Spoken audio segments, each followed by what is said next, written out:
बाबा कडेरा सिंह विद्या मंदिर में हर वर्ष की तरह संविधान निर्माता भारत रत्न डॉक्टर भीमराव अंबेडकर की जयंती मनाई गई।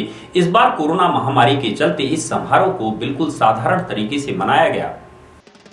बाबा कडेरा सिंह विद्या मंदिर में इस बार कोरोना महामारी के चलते अंबेडकर जयंती को विशेष सादगी के साथ मनाया गया।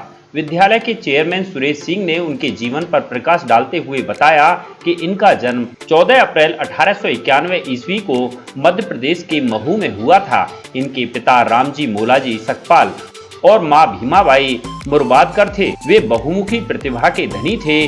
उन्होंने विषम परिस्थितियों में संघर्ष कर केवल उच्च शिक्षा ग्रहण नहीं की बल्कि समाज को भी शिक्षित किया। इनके परिवार में माता पिता को लेकर 16 लोग थे, जिनमें अंबेडकर सबसे छोटे थे। ये मराठा परिवार और संस्कृति से संबंध रखते थे और इनकी जाति महार थी, जिसे तत्काल समाज में अछूत कहा जाता था। अंबेडकर के बाबा Ramji Molaji Sakpal East India Company में काम करते थे, जबकि इनके पिता तत्कालीन भारतीय ब्रिटिश सेना में सेवारत थे। प्राचार्य रामबाबू ने बताया कि इन्होंने अपनी प्रारंभिक शिक्षा स्थानीय स्कूल में हासिल की और उच्च शिक्षा राजनीति विज्ञान और अर्थशास्त्र से पूरी की। इसके बाद बड़ौदा के गायकवाड़ शासक के तृतीय राजा ने उन्हें उच्च शिक्षा के लिए अमेरिका भेज दिया। यहाँ उनका चयन कोलंबिया यूनिवर्सिटी में हुआ। यहाँ उन्होंने पीएचडी की पढ़ाई पूरी की। इसके बाद वे भारत लौट आए और बड़ौदा के राजमहल में काम करना शुरू कर दिया।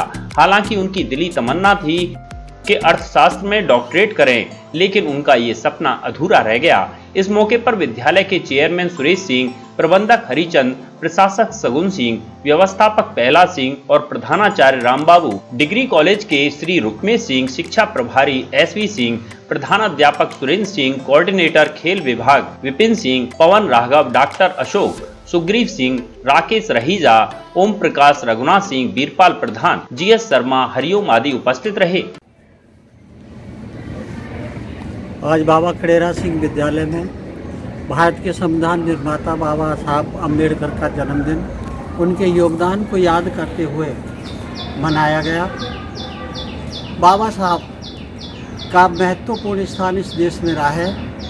उन्होंने संविधान निर्माण कर देश के लिए महत्वपूर्ण योगदान दिया है।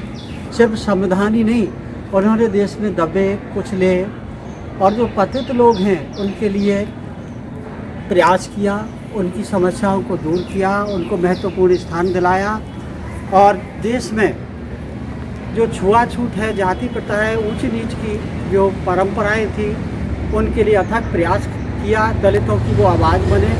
देश के इस मसीहा को आज यह राष्ट्र उनके योगदान को नमन करता है और उन्हें भावभीनी श्रद्धांजलि अर्पित करता है।